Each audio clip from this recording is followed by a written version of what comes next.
I work at the Manning Regional Art Gallery, and I'd been lucky enough to engage in a project at the Art Gallery of New South Wales about this time last year. And part of that project was to engage with community. And I've been engaging with the Worimi and Brereton people now that I live there, and had a great, I suppose, string making conversations and object making conversations with Steve, and we said, well, let's make a canoe. Steve had always wanted to and had lots of knowledge already of making objects, but canoes was one of the things that we really wanted to explore.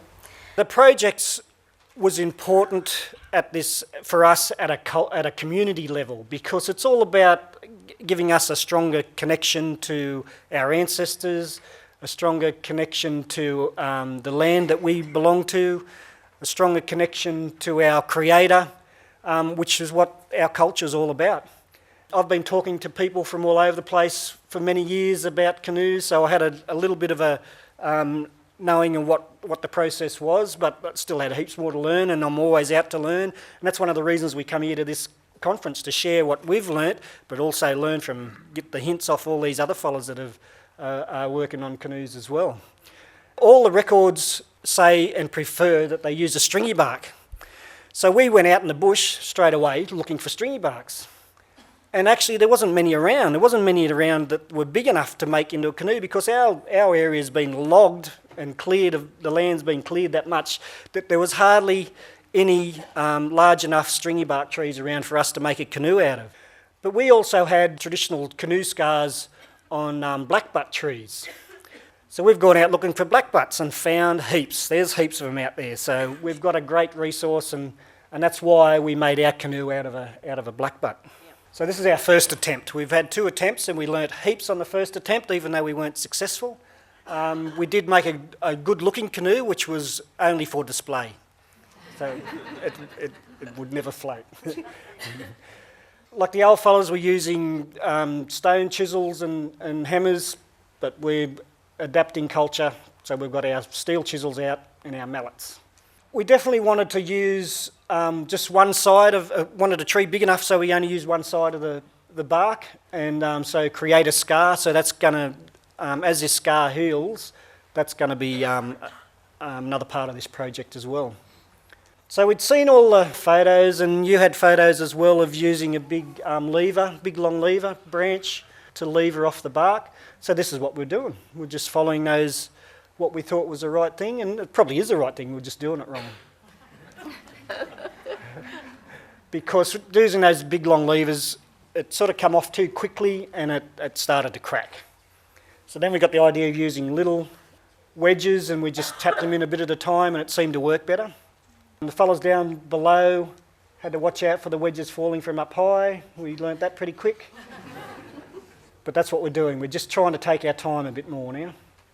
This tree, it was just after a lot of rain, and there was water pouring out of it. Whether that had something to do with it cracking, we don't know, but it did crack a fair bit. So we wanted to do the whole process in one go. So we got it down the ground, we trimmed the bark off, just using our hatchets and axes, and got the fire going, so we're ready to heat it up straight away to fold the ends in. And it seemed to work pretty well, but because there was already cracks in the bark, the cracks went further. But we definitely learned heaps about tying it and putting the pin through. This is the style of the mid-north coast, putting a pin through and then tying it with vines. And that worked really well. It did, but there was just big long cracks, that's all. So one end was better than the other, and this is the better end. So that's our first attempt. And it looked like a great canoe, and we're going to display it somewhere. It just won't get in the water, that one. Okay.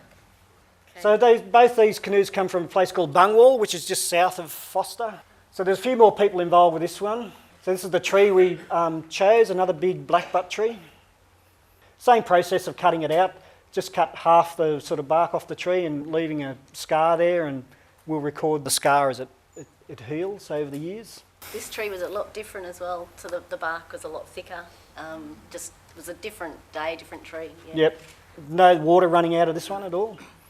And so we really took our time wedging the bark off here, using smaller wedges, more wedges, but the tree itself just let go of the bark really easy. But I still did cop a few more wedges on the top of the head. So the sheets come off in one big go. There was a lot of conversation then about which way we should drop it. It was nearly... So we got it down and we're so happy. It was in one piece, no cracks. Really, really exciting. We tied the rope around to keep that natural shape and then started peeling the outer layers of bark off. Beautiful looking scar, can't wait for it to start healing. Got the fire going, heating the ends up.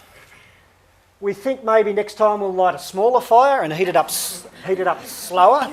So we actually burnt the end and it made it a bit crispy, but it still softened it enough.